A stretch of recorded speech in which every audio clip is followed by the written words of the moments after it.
We officially have 29 days until the release of NBA 2K24, and today we just got some groundbreaking news regarding the new MyPlayer Builder system. Now, as you guys know, the MyPlayer Builder has gone through massive changes over the years. Originally in NBA 2K17, we just had a few different preset archetypes to choose from. And then in NBA 2K19, they introduced the pie charts. And now in NBA 2K23, we're at the point where we get to basically create our own custom archetype with the modern 2K build system, which leads many to question, where does 2K go next with the builder in NBA 2K24? Do they go back to pie charts or build upon what they have now? Well, we may now have some clues as to what to expect in NBA 2K24. Uncle Demi, who works closely with 2K and is head of the NBA 2K Next Makers, just released a new video talking about the new MyPlayer Builder, and here's what he had to say. 2K's never going back to pie charts for obvious reasons. It's like once you give an individual free reign to make their build any way you want, it's going to be extremely hard to go back, right? So, you know, again, and when you're talking about like pushing forward advancement and just a game, it's very hard to go back on something. So I'm going to go ahead and say, like, I'm pretty sure it's still going to be open where you can change every attribute that you want. Okay, so that right there is 100%, you know, my opinion on that. I feel like it's going to still be open to where you can, you know, do any attribute that you want. Okay? So as you just heard, Uncle Demi is hinting that we will still have a freedom builder similar to what we had in NBA 2K23, where you can change and tweak every attribute to your liking. I personally think that this is great news. At the end of the day, I think limiting players to pie charts or simple archetypes would be a major step back for 2K. 2K just needs to find a way to balance the builder through extensive testing. That way we don't have the same issues with unbalanced builds that we've had for the past years since NBA 2K21 Next Gen. Drop a like if you guys agree. Now, when it comes to balancing the new builder, Uncle Demi also mentions within the video that major balancing changes are coming. Here's what he had to say. Of course, in 2K23, it was the 6'9s and the 6'1s, but also we understood, or we found out, which again, this one actually took a little bit more time, but we found out that, you know, like speed with ball, only thing you need was a 75, and pass accuracy, all you need was a 75, because, you know, you can just do basic or LeBron James. You know, speed, you didn't even need speed, right? So speed, people were just getting 75 speed, and then it's maxing out the acceleration. You know, strength didn't really have much of a factor. So, I mean, with all those things being said, it's going to be very difficult, you know, to catch everything, right? But, you know, for 24, we can be rest assured that the issues we had in 23 is definitely going to be addressed, right? So be rest assured that, you know, you ain't going to 75 speed with ball is not going to, like, come on, it's not going to cut it, right? You're going to have to actually have a fast speed with ball to be able to get what you need to get. Same thing for your pass accuracy. You're going to have to have your pass accuracy up. No more of those 6'9" type demigod builds. As you just heard, Uncle Demi addresses all the balancing issues with the 2K23 builder, specifically with the 6'1" and 6'9" point guard builds. One of the major issues that made these builds OP was the fact that certain attributes didn't matter, such as speed. So you could just pile up on your points into categories that actually mattered, thus creating an OP build. He hints that 2K and the developers understands and is aware of these issues, and he's assuring the community that these issues in NBA 2K23 are going to be addressed. And he also hints that all of the attributes actually matter in the NBA 2K24 builder. Uncle Demi also mentioned that there won't be any specific build that can do everything, and the animations will be more limited. Here's what he had to say about this. So you're going to have speed with ball. You're going to have a high ball handle. As you get taller, those points weigh more. You know, also expect 6'1s not to be able to get everything again, like dunking and that type of deal. So again, I feel like 6'1s, you know, it's going to be impossible to be able to get like a 90-something driving dunk and have all the freedom to do wherever you want. All those glitches and animations or exploits that were being used, do not expect that to be in the game. So I expect 24 by far to have the best builder we've had in the past 3 years, all right, when it comes to post pie charts. So from 21 to now, when 24 comes out, expect the builder to get better and better every year, all right? And then also expect like these animations, like 75 speed with ball, like expect that you're gonna have to have a higher ball handle now to actually be efficient. You're gonna know the difference. Expect speed, strength, and all that stuff to actually have an impact, all right? So Uncle Demi is mentioning here that access to certain attributes and animations will be more balanced throughout the builder. mentioning that a 6'1" guard won't be able to get all the dunks that say a 6'9" guard can get, and that 6'9" point guards won't be able to shoot as good or move as fast as a 6'1" point guard. He also mentioned that speed with ball, as well as pass accuracy, strength, and all the other attributes relating to the MyPlayer Builder will matter. Now, in my opinion, this is a huge W.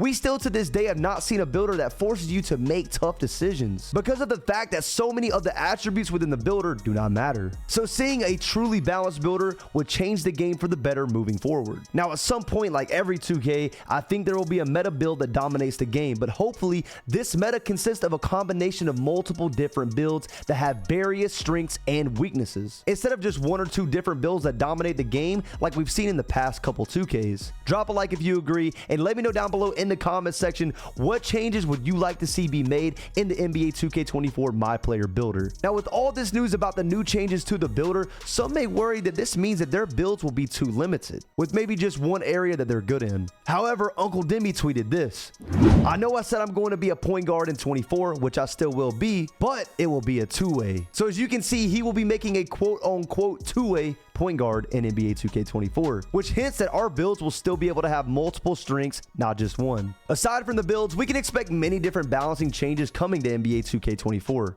Uncle Demi has been tweeting out a series of polls for the community to vote on, which may potentially have a drastic impact on the gameplay for 2K24. One of the polls he put out stated this question: should you be able to hit fades from 3 at a high rate without takeover or with takeover? Explain your answer also. Now, this could mean that depending on the results of this poll, shooting fades from 3 could be a lot more difficult in NBA 2K24. Me personally, I think this is the wrong issue to be tackling. The whole reason why guards have to fade in the first place is because coming to a stop to shoot your normal jump shot is so difficult in the modern 2Ks. Now, limiting point guards, especially the shorter ones, to being able to only shoot fades if they have takeover would completely take away their ability to create any type of scoring opportunities behind the three-point line. The answer, as I've said many times to this, is to stop nerfing offense and to buff defense. Give the defenders better tools to get stops. Defenders in NBA 2K23 are incredibly slow in comparison to the actual ball handlers. 2K needs to give the defenders more animations like the ones we had back in 2K16. I've said this many times. 2K needs to give the defender the lateral quickness needed to be able to match up with the speed of any ball handler. I don't care if it's a 6'9" or a 6'1".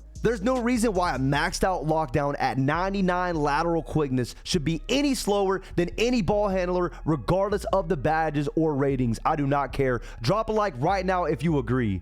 I know people have their own opinions about offense, whether it should be more realistic or more arcadish, but I know everyone watching this video right now can agree that 2K needs to improve their defense. Moving on, something weird has just happened to the old version of NBA 2K23. If you guys didn't know, the old version of 2K23 was just updated a few days ago. Some big changes were made in the stage, which left a lot of 2K players puzzled, with many questioning, why make these changes so late in the year? It's literally August. As you guys can see, all of the values of the courts have changed and the 5v5 court was removed. And maybe the biggest change of them all, the ceiling was changed to a galaxy theme. Now, I've been playing NBA 2K for well over a decade, and I can personally say from experience, I have never seen 2K make changes like this so late in the year. We are under 1 month until the release of NBA 2K24, so seeing changes at this point in the game cycle leads many to question, are some of these changes hinting at what's to come in 2K24? Will this be the stage they use in 2K24 old gen?